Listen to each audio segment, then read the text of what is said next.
Hi అండి. ఈరోజు మాది వంట అయిపోయిందండి. మధ్యాహ్నం భోజనం రెడీ అయిపోయింది. మీరు కూడా ఒకసారి చూసేయండి.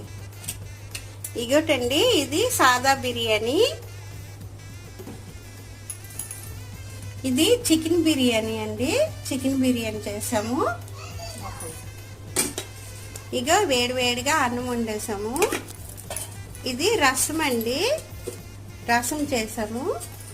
తర్వాత నీసు తినిపోయే వాళ్ళకి పేజికాయలు టమాటీ వండామండి.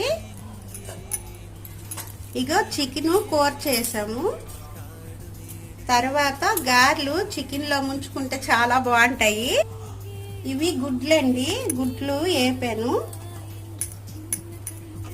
ఇగో మటన్ కర్రీ అండి. ఇగోటండి, ఇది కచంబరము లాస్ట్కి. ఈరోజు వంట ఇంతేనండి. మీకు గనక